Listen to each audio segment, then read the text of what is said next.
Yes. Yes. Yes. Merci, Père, pour ta présence. Yes. C'est à cause de l'agneau que nous sommes là.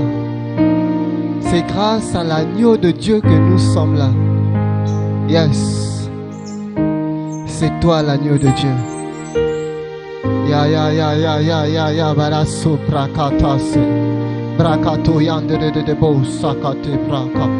Ribabaka yande de bo saka. Rekata suplikate de bo saka yande de bo. Rekata yande de bo saka. Rekata yande de bo sekete prakate de baba. Rekata yande de bo se. Yes.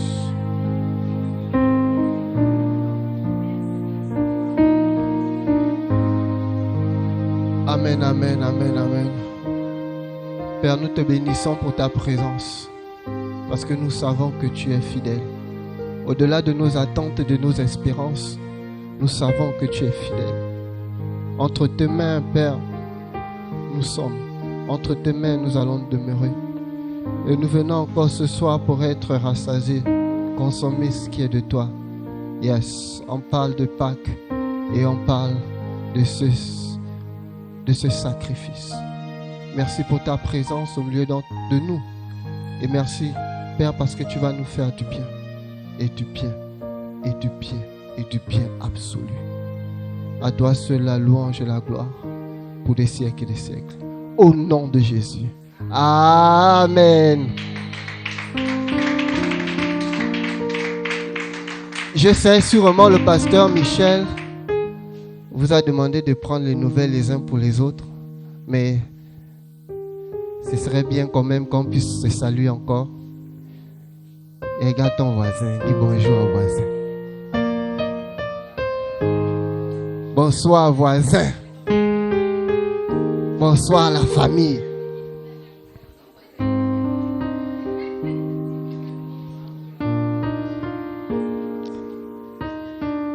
Alléluia. Déjà, avant de commencer, je tiens à vous présenter mes excuses. Parce que vous savez, un message, c'est l'esprit en fait. Et parlant d'esprit, jusqu'à la dernière minute, je me suis battu par rapport au PowerPoint, à la projection. Parce que dans mon esprit, je ne voyais pas comment faire ça. Le message est là, il est fait. Mais mettre ça maintenant sur PowerPoint, c'était un gros challenge. Du coup, je suis resté avec mon message sur Word. Et vraiment navré. On va prendre nos Bibles, on va lire, on va suivre, on va aller étape par étape. Amen, amen. Les gens qui ont été bénis hier. Ah, ok, d'accord. Hier, c'était vraiment un commencement ou un début fracassant. Ah ouais, c'était sans merci, sans pitié. Ah oui. On a été richement bénis par l'évangéliste Guilain qui nous a instruit, sinon donné quelques révélations. Et moi, j'ai retenu 2 choses, sinon plusieurs, notamment la distinction entre les 2 Pâques. La première, celle dite la Pâque de l'Éternel, et la seconde, celle dite la Pâque de la Nouvelle Alliance. Et hier, ils pouvaient encore nous challenger en nous disant, écoutez, je vais le dire avec mes mots. Permets-moi, homme de Dieu, je dis ça avec mes mots. Voilà. Ils pouvaient nous dire, écoutez, ce qui est mythique dans la Pâque, c'est que la deuxième Pâque, Jésus l'a carrément abrogé. C'est comme ça on dit, il y a les juristes dans la place, non? C'est-à-dire pour annuler une loi, on fait parvenir une nouvelle loi. C'est-à-dire que Jésus a célébré pour la dernière fois, dans l'ancienne alliance, la Pâque juive et son parcours à la croix ou bien sa crucifixion à la croix est venu mettre en place la nouvelle alliance. C'est ça, homme de Dieu, n'est-ce pas? Voilà. Donc, nous sommes là toujours dans le mystère de la Pâque. C'est vrai que L'homme de Dieu, M. Okwe, a dit, il aurait aimé que ce soit les mystères. Il aurait aimé que ce soit les mystères. Parce qu'effectivement, il a raison. À l'intérieur, il y a tellement de mystères. Et aujourd'hui, nous allons aborder certains points. Mais avant d'aborder ces points, il serait intéressant de comprendre que la Pâque, ce n'est pas juste des moments où on vient manger ou encore des moments où on vient boire. C'est plus que ça. La Pâque, c'est plus que ça. C'est une profondeur que vous ne pouvez vous imaginer. Bon, on imagine en matière de profondeur que c'est la profondeur d'un puits de pétrole. Une personne ne peut pas rentrer dans cette profondeur et vivre, c'est pas possible. Et la Pâque a une telle profondeur que ce soir, on va analyser certains points, je disais, mais avant d'analyser ces points, il serait intéressant de se poser la question de savoir les éléments utilisés qui constituent la Pâque là. Parce que la Pâque, c'est tout, on va dire toute une synchronisation, une organisation. C'est-à-dire que les gens ne sont pas venus manger pour manger. Pour Dieu, tout est synchronisé, organisé et a un message. Et tout cela, ce sont des symboles. Et la question qu'on se pose, ou qu'on va se poser ce soir, quels sont ces différents symboles? Quels sont les différents symboles de la Pâque? Quels sont les différents symboles de la Pâque? Et rassurez-vous, aujourd'hui on va toucher deux symboles. On va toucher deux symboles.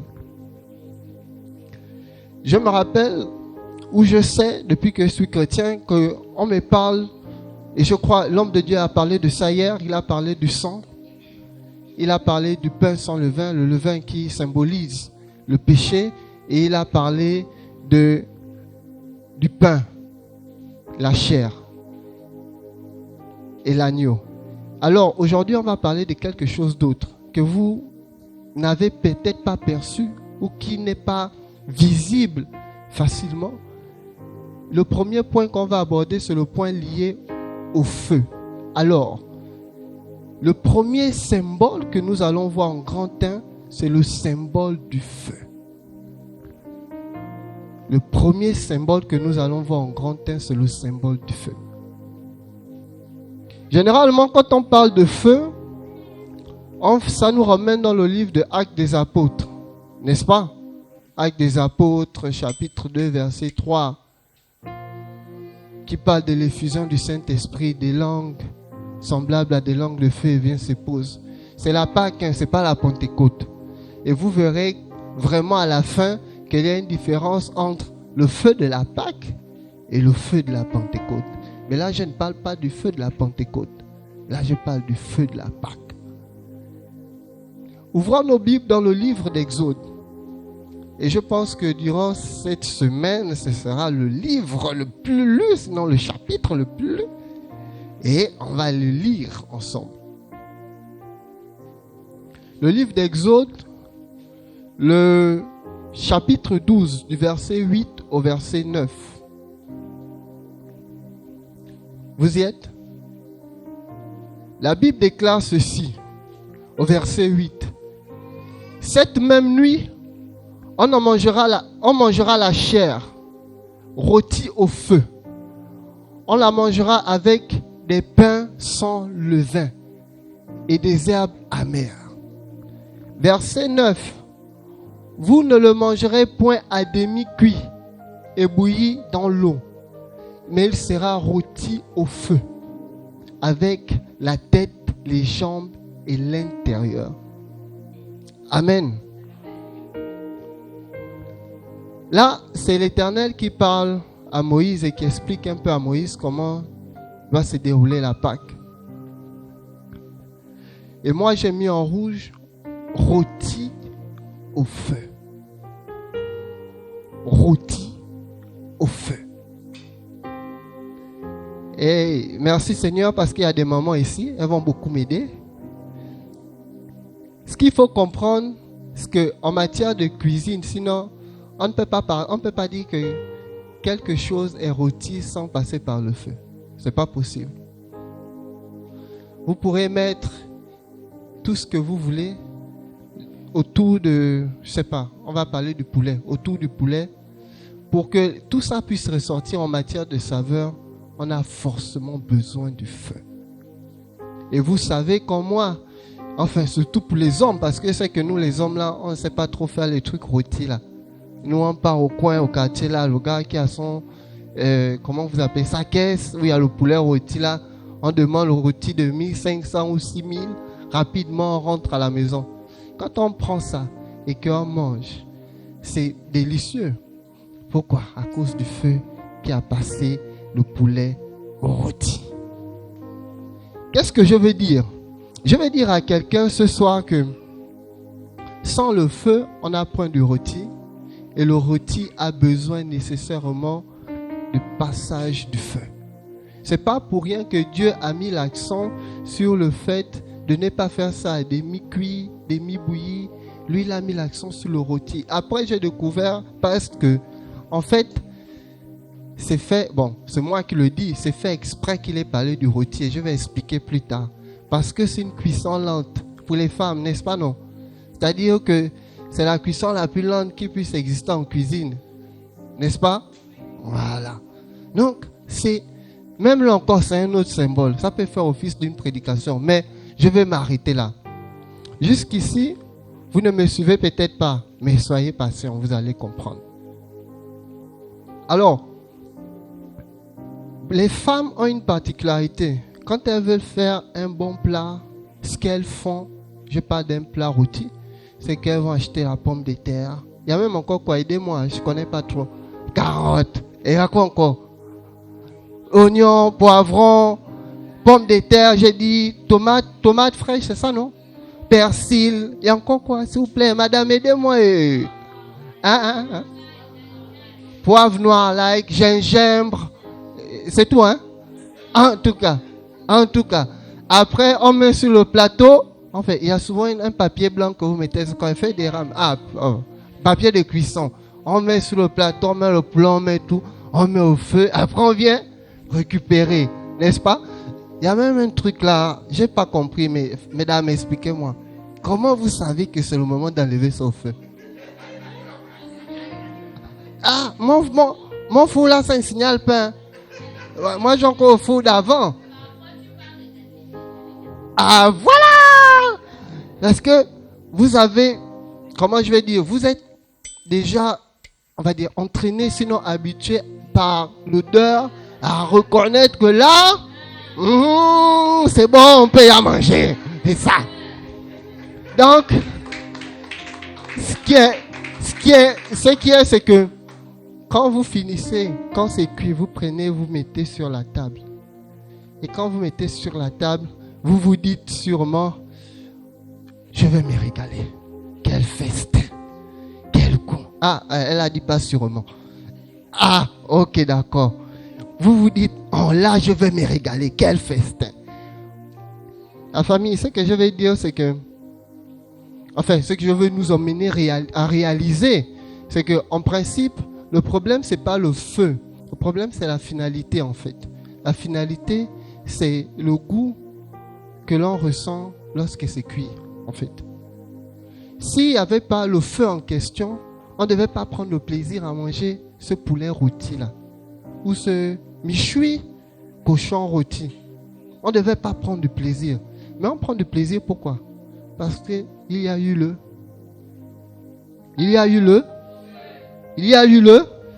voilà. Donc on finit par comprendre que le feu est très important. Certains parmi vous commencent à avoir un peu peur. Donc, il va nous dire quoi? Là, on va se faire cuire ou bien on va se faire rôtir en tant que chrétien. Parce que là, il nous emmène, on nous dit là, si l'agneau était rôti, Jésus rôti, donc nous aussi on va se faire. Non, c'est pas ce que je suis en train de dire. Je suis juste en train de vous faire comprendre, pour commencer, que le feu a permis au peuple de Dieu de manger avec passion, amour, engagement, force, énergie et vitesse, parce qu'il y avait la vitesse dedans. Le feu a permis cela. Et c'est pareil pour nos vies. Nos vies ont une certaine, on va dire quintessence, sinon poigne. Désolé pour le gros français. Bon, je vais choisir un autre mot. Nos vies ont une originalité, sinon un témoignage intéressant lorsqu'on accepte le feu. Quelqu'un a dit, et on l'entend généralement, que donne l'argent à quelqu'un et ça va révéler la personne. Mais moi, je vais aller plus loin. Je vais dire, en vérité, l'argent ne révèle pas la personne. Ça, c'est mon avis que je partage. Ce qui révèle la personne, c'est sa posture à l'état initial. Si un pauvre n'a pas d'argent et qui se plaint tout le temps, ce qu'il va faire quand il aura l'argent, c'est qu'il va fuir tout le monde. Pourquoi? Parce que il n'a pas compris que le passage, le temps qu'il a passé sans argent n'est pas pour l'amoindrir ou le tuer. Non, c'est pour l'emmener à être rôti, pour l'emmener à être bon, pour l'emmener à être quelqu'un que le monde puisse apprécier. S'il n'est pas rôti, le monde ne peut pas l'apprécier. Ce qui fait en sorte que quand il a ses 500, non, j'ai dit n'importe quoi. Quand il a cette nomination, il se pose, il fouille tout le monde, il ferme le téléphone, il choisit les contacts. Parce qu'en fait, en lui, dans la pauvreté, c'est comme ça qu'il était. Il n'a rien changé. Et s'il avait pris le temps de comprendre que je suis dans la pauvreté, il y a des choses en moi que je dois découvrir, travailler avant que la richesse ne vienne, il ne devait jamais changer d'attitude. C'est pour cela qu'il y a des grands noms. Maintenant que je parle, ça me vient à l'esprit. C'est pour ça qu'il y a des grands noms comme, par exemple, Martin Luther King, pour ne citer que celui-là, qui, malgré, on va dire, l'entourage qu'il avait, le fait qu'il était protégé, vraiment protégé, il n'a jamais laissé sa communauté. Il est toujours descendu. Martin Luther King pouvait avoir des faveurs. Parce qu'en vrai, c'était un leader. Et un leader, en matière de faveurs, pour ne pas qu'il traîne dans la rue et qu'il soit accessible à n'importe qui, on mettait tout à sa disposition. Est-ce que tout ce qui était à sa disposition a fait en sorte qu'il puisse fermer les téléphones, changer des contacts, etc. Non, c'est parce qu'il a appris de l'épreuve que quand on est rôti, on est délicieux pour les autres. Alors, je vais continuer mes explications. Et cette fois-ci, on va prendre, et je parle sur le regard de l'homme de Dieu, parce que je sais il a côtoyé un moment les orpailleurs, c'est ça? Voilà. Et vous connaissez, les femmes, vous avez les bijoux. Et vous savez que le bijou là, ça passe par le feu. L'or là, ça passe par le feu. Vous pouvez être la personne avec le plus beau cœur du monde, mais pour Dieu, il vous faut impérativement passer par le feu. Pourquoi? Pour que vous soyez le bijou de demain. Pour que vous soyez la personne, enfin, je ne sais pas comment je vais dire ça, je prête l'expression. En fait, passer par le feu, c'est pour que vous soyez la personne qu'il faut pour quelqu'un pour demain. Pas seulement en matière d'amour, même en matière d'entrepreneuriat. Beaucoup de personnes se lancent dans le business et disent généralement, je suis seul. Tu es seul, tu n'es pas seul. En fait, c'est parce que tu n'as pas pris le temps de t'asseoir et de comprendre qui tu es. Ce qui ne va pas, ce qui va, ce qu'il faut changer, ce qu'il faut améliorer durant ces moments. Et comprendre aussi que en fonction de ce que tu es en train de devenir, il y a des personnes qui doivent être comme toi et s'approcher de toi. Le vrai challenge qu'on a, c'est que quand on ne se découvre pas, quand on ne prend pas le temps, la peine de s'arrêter lorsqu'on passe par le feu, on finit par être l'ami de tout le monde, parler avec tout le monde, surtout, et je n'aime pas ça, se confier à tout le monde. Or, l'épreuve, c'est personnel. L'épreuve est vivement personnelle. Même si que vous êtes 15 dans l'avion et qu'il y a un incident, chacun pour sa part va rendre compte à Jésus. L'épreuve est vivement personnelle. Pour revenir alors, je vais dire à quelqu'un ceci. Si Dieu ne se trompe pas, le feu qu'il a demandé au peuple de faire pour rôtir l'agneau, c'est un feu qui permet au peuple de passer du temps à déguster, à savourer, à aimer l'agneau. Si l'orpailleur prend le temps de prendre le feu pour faire fondre l'or afin de donner la forme qu'il faut, c'est parce qu'il faut du temps pour toute chose. Pour avoir l'éclat qu'on veut, il faut du temps. Mais quelle est cette plateforme ou cette ouverture-là où Dieu peut nous mettre afin de nous donner la forme du moule, la forme du... Oh, je ne sais pas comment je vais dire ça. Quelle est cette plateforme que Dieu peut nous donner, où Dieu peut mettre en place afin de nous donner la forme qu'il veut, ou de nous faire entrer dans le moule qu'il veut, si ce n'est que le passage par le feu. Le feu en question, je le redis, il s'agit du feu lié à la Pâque. Mais rassurez-vous, ce que je veux faire ressortir dans mon message, ce n'est pas que vous allez vous brûler ou on va se brûler. C'est que quand on passe par le rôti, sinon le feu, on comprend mieux la vie. S'il n'y avait pas ce rôti, et je le redis, merci pasteur. En tout cas, s'il n'y avait pas ce rôti, et je le dis, ça devait être difficile. Difficile pour le peuple de Dieu de manger cet agneau-là. Ça devait être difficile. Et si vous lisez la Bible, lisons le verset 9. Non, le verset 8 toujours, en parlant du feu. Il y a un autre aspect du feu qui refait surface. C'est le pain. Le pain. Il a dit, on le mangera avec des pains sans levain. Vous voyez l'importance du feu? Comment apprécier le gros pain d'épélisson qu'on mange à la maison là, si ça ne passe pas par le four? Les pains qu'on mange, parfois on termine 3 pains, on n'a même pas bu de l'eau, on n'a pas bu le lait, on n'a pas bu de jus. On ne sait même pas par comment on a commencé, mais on est déjà au 5e pain. On coupe un peu. Comment? Tout ça, c'est grâce au feu. Sans la présence et l'existence du feu, les choses ne devaient pas se faire. C'est subtil. Ça n'a rien de grandiose dans le passage biblique.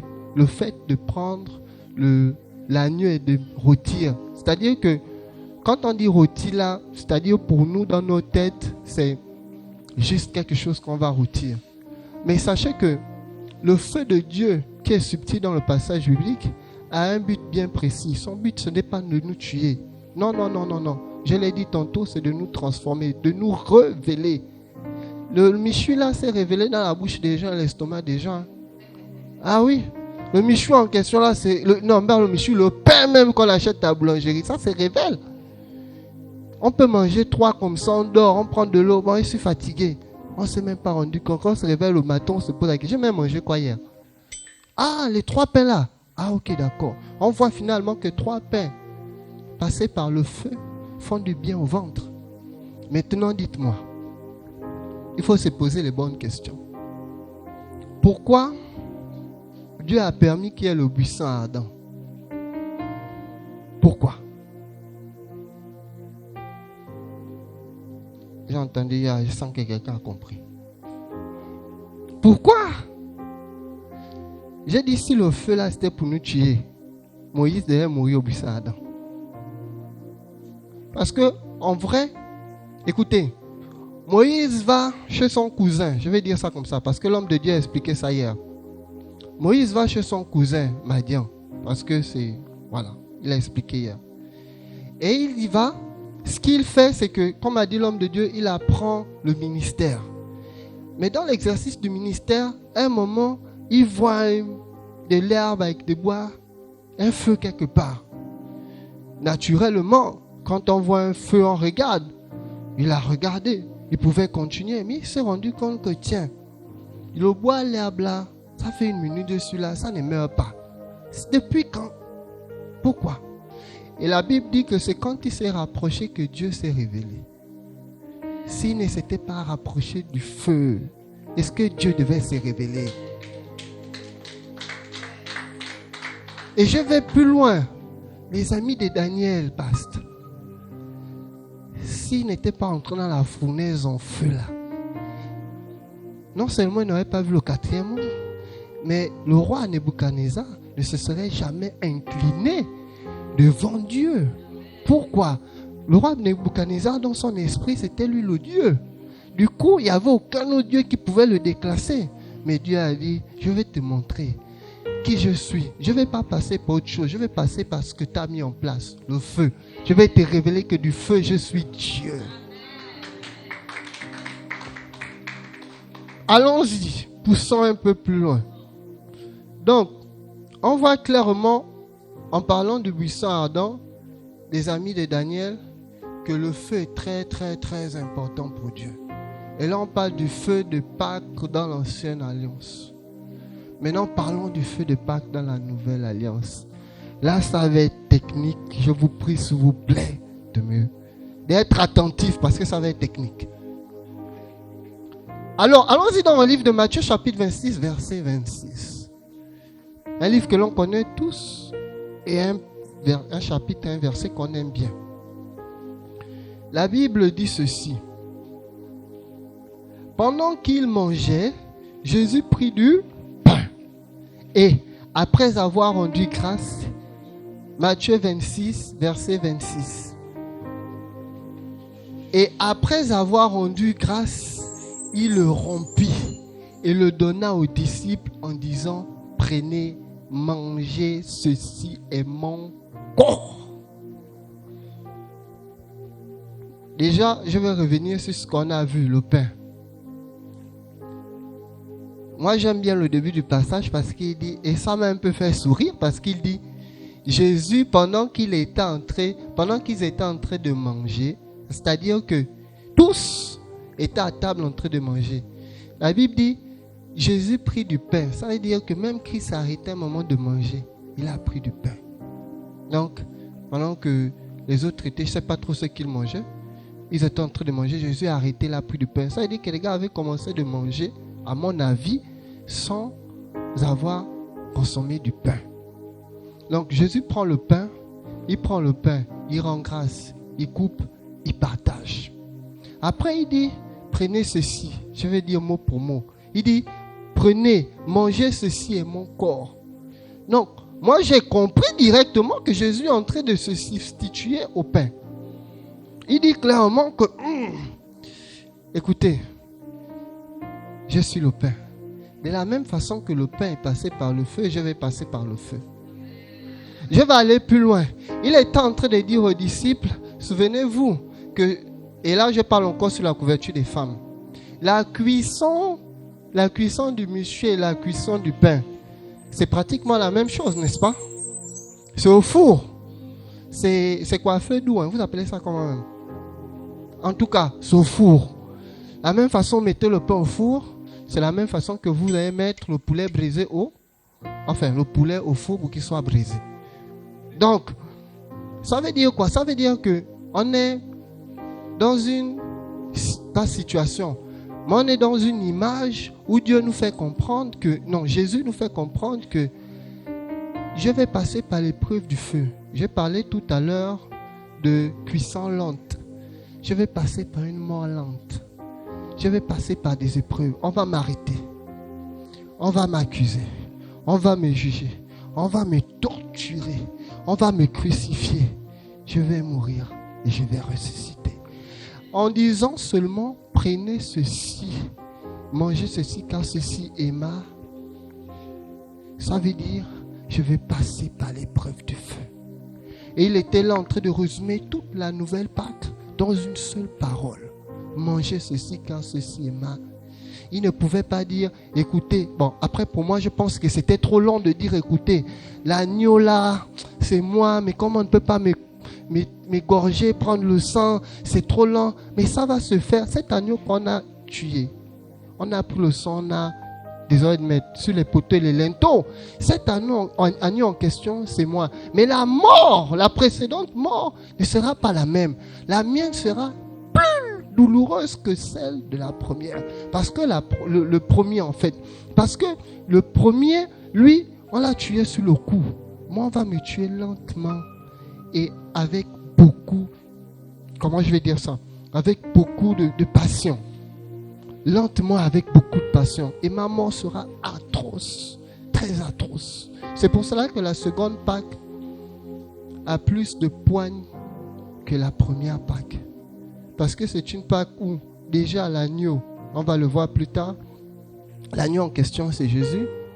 La mort de Jésus n'est pas comme celle de l'autre. Et en plus de cela, en dehors de la mort, il y a le retour à la vie.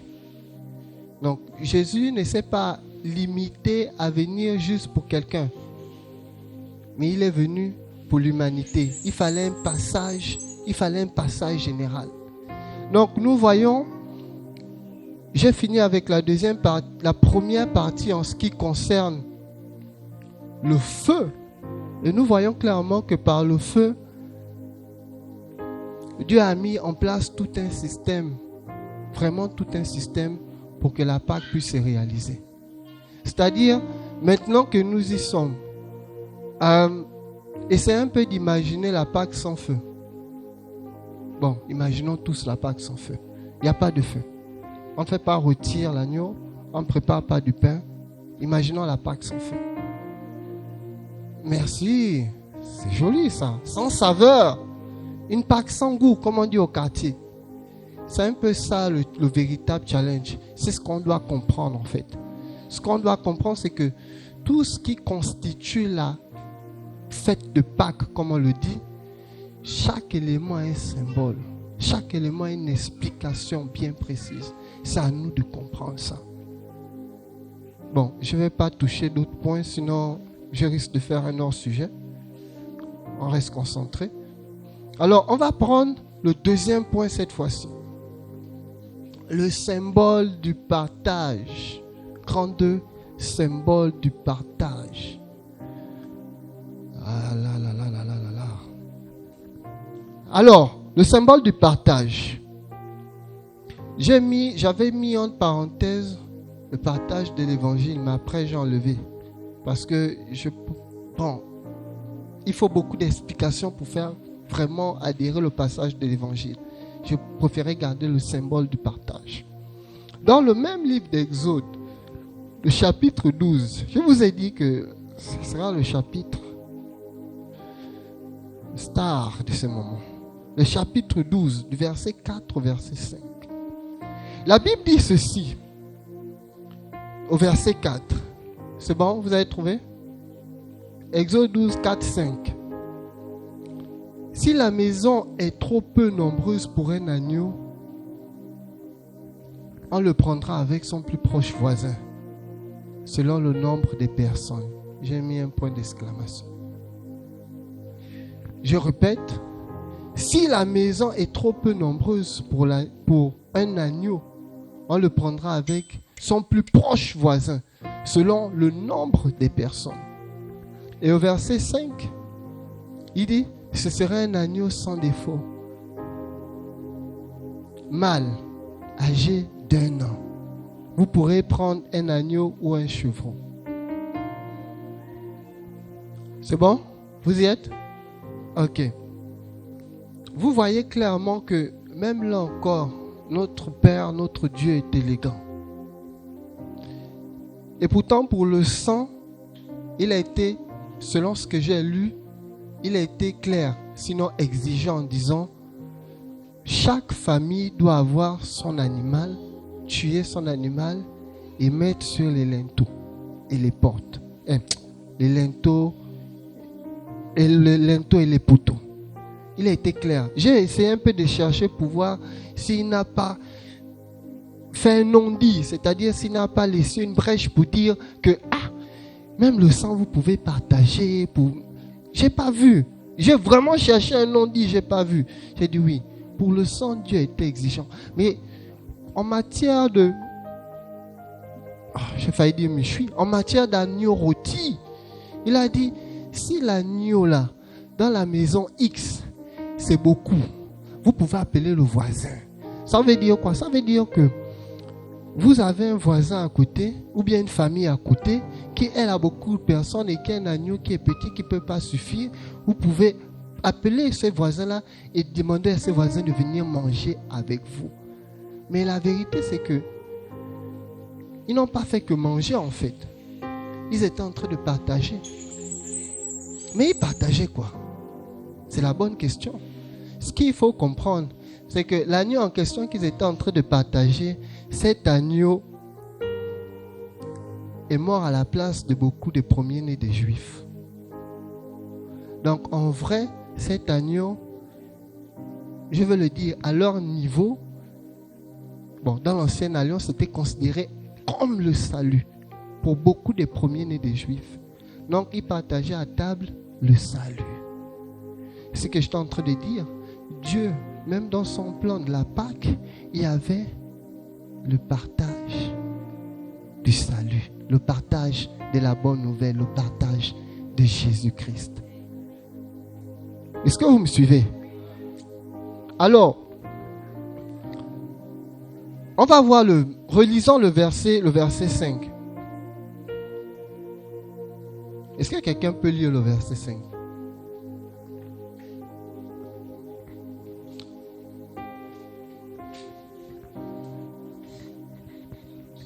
Oui, Exode 12, 5.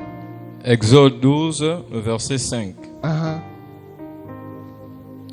Ce sera un agneau sans défaut, mâle, âgé d'1 an.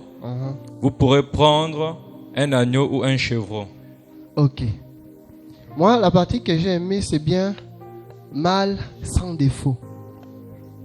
Et ça me conforte à ce que je disais tantôt. J'étais en train de dire que l'agneau mâle sans défaut était la représentation de Christ qu'ils étaient en train de manger, sinon la bonne nouvelle, l'évangile qu'ils étaient en train de se partager à table. Mais Matthieu 26, 26, on revient sur ce verset biblique parce que il y a beaucoup de trucs dedans. Matthieu 26, 26.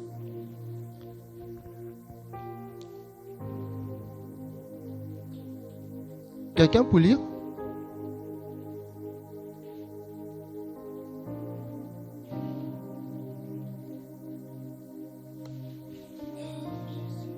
Matthieu 26, 26. Matthieu 26, 26. Pendant qu'il mangeait, Jésus prit du pain et après avoir rendu grâce, il le rompit et le donna aux disciples en disant, prenez, mangez, ceci est mon corps. Il a dit, prenez, mangez, ceci est mon corps. Mais avant ça, la Bible déclare que, et après avoir rendu grâce, il le rompit et le donna aux disciples. Alors, je me suis posé beaucoup de questions, parce que, vous savez, pour préparer un message, c'est quand même assez complexe. Je l'ai dit une fois, avant, quand on n'était pas là sur l'estrade, on se disait, oh, moi je peux. Maintenant, qu'on nous donne vraiment cette grâce-là de partager la pensée de Dieu, je vous rassure, c'est comme les entraînements d'un boxeur. Ah ouais. Du coup, je me suis posé la question pendant que j'étais en train de méditer sur ce passage biblique. La Bible dit pendant qu'il mangeait. Et la Bible dit, Jésus prit le pain et le rompit. Ce qui veut dire que, à un moment donné, et je l'ai dit d'ailleurs avant, Jésus a tout arrêté, il a arrêté de manger, il est passé au partage. Il est passé au partage de lui-même. Mais pourquoi a-t-il fait ça? Était-il obligé? Parce que ça veut dire que si Jésus a pris le pain pour rompre, est-ce que ça veut dire que le pain était à côté de Jésus? Ou ça a été dit que Jésus devait être le seul à rompre le pain? Mais je ne pense pas. Moi, je ne pense pas. Je pense tout simplement que c'était le moment pour lui de montrer la profondeur de ce qu'ils étaient en train de faire. Et comme je l'ai dit, chaque acte a une signification.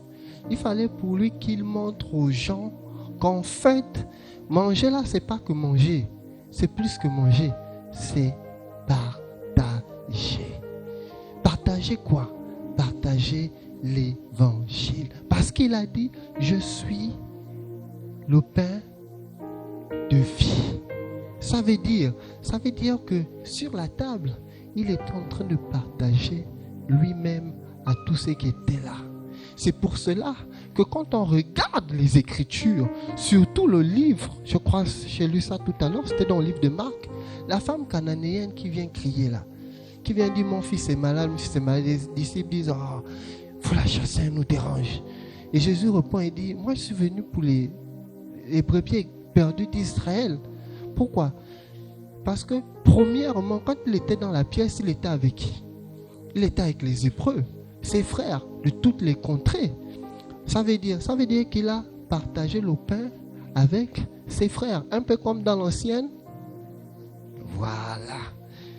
Ok, est-ce que vous êtes prêts pour la fin? Parce que là, ça va être chaud. Maintenant, pour rentrer dans la nouvelle alliance, vous allez sans doute me poser la question de savoir, ok, nous sommes dans la nouvelle alliance, on parle de la nouvelle Pâque, mais toi tu nous parles du partage avec les Hébreux, or qu'actuellement on partage avec l'humanité Jésus-Christ. Mais montre-nous, démontre-nous comment on est quitté du partage avec les Hébreux pour le partage avec l'humanité. C'est simple, facile comme bonjour. Celui qui a fait ça, l'homme de Dieu l'a dit hier, et ça m'a fait plaisir parce que j'ai été béni, c'est Jean le Baptiste. Jean 1, 29. Le lendemain, il vit Jésus venant à lui et il dit, voici l'agneau de Dieu qui ôte le péché du monde. Donc vous comprenez que Jean le Baptiste, il a introduit Jésus pas comme l'agneau des Juifs, mais comme l'agneau du monde entier. Ça veut dire quoi? Ça veut dire que le plan de Dieu, et maintenant vous comprenez l'évangile, et moi aussi je comprends maintenant, parce que ce n'était pas dans mes notes, je comprends l'évangile, le plan de Dieu du départ, c'était d'avoir 12 apôtres pour le monde entier. C'est pour cela que sur la table de Jésus, il n'y avait que des Hébreux. Pourquoi? Parce qu'il fallait aller étape par étape. Vous vous rappelez de cette parole? Je ne connais plus trop le passage biblique. Et il dit, allez par tout le monde et prêchez l'évangile. Vous serez mes témoins à Jérusalem, en Judée, en Samarie, jusqu'aux extrémités de la terre. C'est que ça devait commencer par la chambre haute en période de Pâques.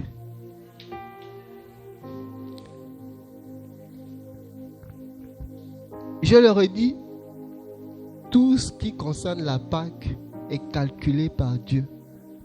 Ce n'est pas juste des moments où on vient manger du pain, où on vient boire le vin, encore que, où on vient boire un jus de vin ou jus de raisin, c'est pas trop. Mais pour Dieu, ça a une portée puissante. Pour Dieu, tout est calculé.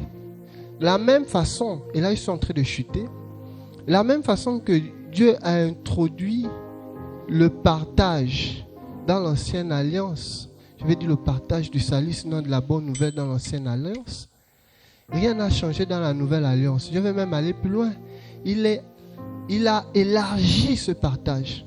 Parce qu'effectivement, dans l'ancienne alliance, comme a dit l'homme de Dieu hier, il s'agissait du salut des Hébreux à l'instant T chez les Égyptiens. Mais dans la nouvelle alliance, il ne s'agit plus du salut que des Hébreux. Il s'agit de ton salut, de mon salut, de notre salut. Il s'agit de nous tous. Maintenant, nous sommes tous concernés en matière du salut. Et c'était fait de telle façon à ce que les gens n'ont pas pu s'apercevoir de ça. Et même les apôtres qui étaient avec Jésus n'ont pas pu discerner ça. Je vais m'arrêter par là. Sachez une chose, et ça c'est ma conclusion. Ce que Dieu fait n'est point hasard. Tout ce qui constitue la Pâque, tous les éléments qui constituent la Pâque ont des symboles. Et je vais nous inviter, pour réaliser la Pâque, à vraiment examiner tous les symboles, tous les éléments utilisés par Dieu par rapport à la Pâque. Que Dieu vous bénisse.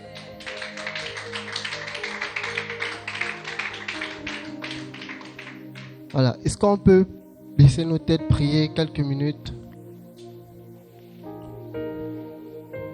Seigneur, nous te sommes entièrement reconnaissants. Nous te sommes entièrement reconnaissants, Seigneur. Nous te sommes entièrement reconnaissants, Seigneur, pour ta grâce, pour ta présence et ta faveur dans nos vies. Merci pour ton amour. Ton amour manifeste. Ton amour manifeste, ton amour manifeste. Ton amour manifeste, Père. Merci pour ton amour manifeste. Merci pour ton amour manifeste. Nous comprenons que la Pâque n'est pas juste quelque chose, on va dire quoi, juste un rituel. Mais c'est tout un plan bien défini et détaillé que tu as mis en place pour nous permettre, oh Dieu, d'avoir le salut, pour nous permettre d'être auprès de toi, pour nous permettre de revenir, je vais dire, auprès de toi. Tu as tout orchestré. Permets-nous, oh Dieu, de pousser, d'aller en profondeur, de comprendre les mystères de la Pâque. L'apôtre Paul l'a dit. L'apôtre Paul a dit que Christ est notre Pâque. Oui, c'est toi notre Pâque. Jésus, c'est toi notre Pâque. C'est toi notre Pâque. C'est toi notre Pâque. C'est toi qui as tout orchestré. Tu es mort pour nous. Tu es mort pour nous. La Bible déclare que tu n'as point branché. Tu ne t'es point rebellé. Tu t'es laissé conduire comme un agneau qu'on mène à la boucherie, à l'abattoir. Tu n'es point. Tu n'as point fui l'épreuve. Tu as accepté de vivre cette situation pour toi et moi. Tu as accepté. Tu as accepté, Jésus, tu as accepté. Tu es l'agneau de Dieu. Tu es l'agneau de Dieu. Tu es le roi. Tu es l'agneau de Dieu. Jésus est l'agneau. Tu es l'agneau de Dieu. Tu es le roi. Tu es l'agneau de Dieu. Jésus est l'agneau. Tu es l'agneau de Dieu. Tu es le roi. Tu es l'agneau de Dieu. Jésus est l'agneau. Tu es l'agneau de Dieu. Tu es le roi. Tu es l'agneau de Dieu. Tu es l'agneau de Dieu. Tu es l'agneau de Dieu. Tu es le roi. Tu es l'agneau de Dieu. Tu es l'agneau. Tu es l'agneau de Dieu. Tu es le roi. Tu es le roi. Tu es l'agneau de Dieu.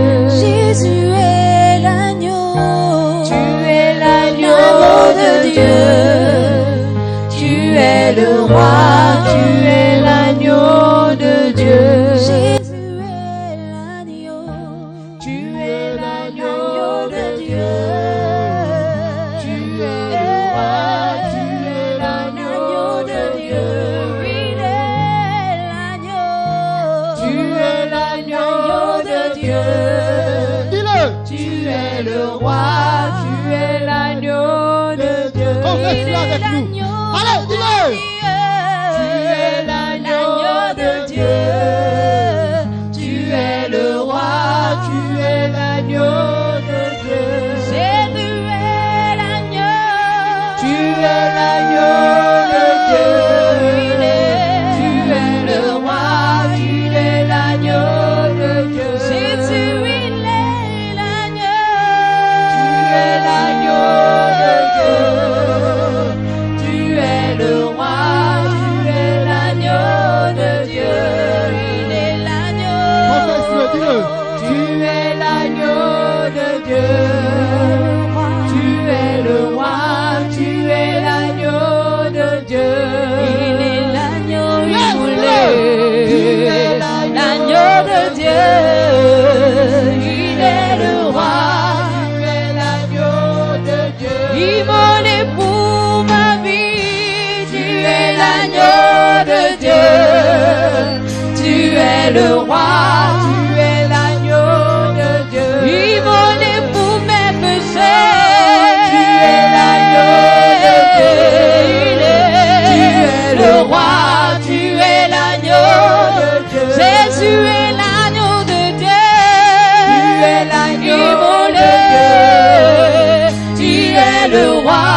es l'agneau de Dieu.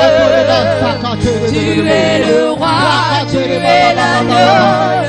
Puis mon époux m'a dit, tu es l'agneau de Dieu. Tu es le roi, tu es l'agneau de Dieu. Tu es l'agneau de Dieu. Tu es l'agneau de Dieu immolé. Tu es le roi, tu es l'agneau de Dieu. Tu es l'agneau de Dieu. Tu es l'agneau de Dieu. Tu es le roi, tu es l'agneau de Dieu. Tu es l'agneau de Dieu. Tu es l'agneau. Est-ce qu'on peut le dire ensemble? Disons-le.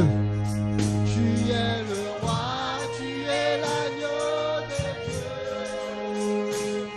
Dis-le, dis-le.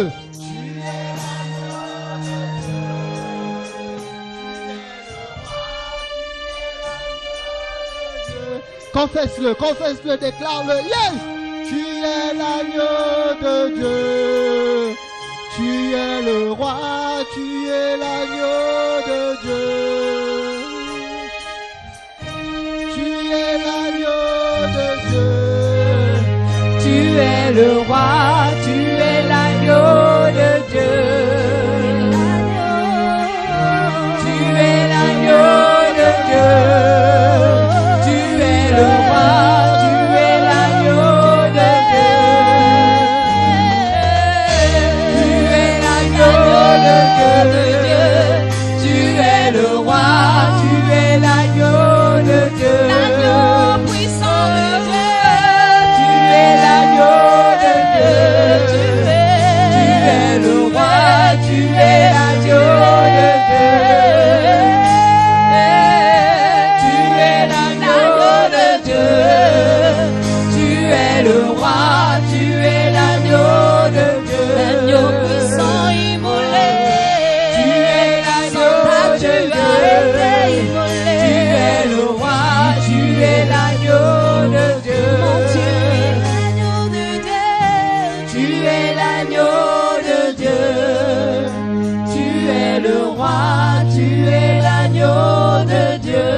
Faveur de Dieu soit votre partage. L'amour de Dieu manifesté par la Pâque soit réellement votre partage. Je prie au nom de Jésus afin que vous puissiez vous attacher à Dieu chaque jour, afin que les grâces de Dieu qui ne se font suivre d'aucun chagrin soient votre partage. Je déclare sur nos vies réussites. Je déclare sur nos vies réussites. Je déclare succès, je déclare réalisation. Par-dessus tout, je déclare que ce que Dieu a prévu pour vous se réalise. Merci Seigneur pour ta grâce sur la vie de tes fils et de tes filles. Merci parce que Père, elles croient en toi, à toi qui nous as aimés avant le commencement. Toi qui nous connaissais, toi qui nous connais mieux que nous-mêmes. Même quand, Père, tout est confus. Toi, tu es celui-là, tu parles à nos cœurs. Merci pour ta grâce sur nos vies. Merci pour ta grâce sur nos entreprises. Merci pour ta grâce dans la vie de nos parents. Merci pour ta grâce dans les projets qu'on a. Merci pour ta grâce pour CBF. Merci pour ta grâce pour cette famille que nous sommes. Merci pour ta grâce, Seigneur. Merci pleinement pour ta grâce. Que la louange et l'honneur te reviennent. À toi seul qui vis d'âge en âge, éternellement, qui est le même, qui est l'agneau de Dieu, qui ne change point, qui est inégalable, qui est incommensurable. Tu es le même, tu seras le même. Personne ne pourra t'égaler. Personne ne pourra t'égaler. Personne ne pourra t'égaler. Jésus-Christ de Nazareth. Gloire, gloire, gloire, gloire, gloire, gloire. Amen, amen, amen, amen, amen, amen, amen. Hey!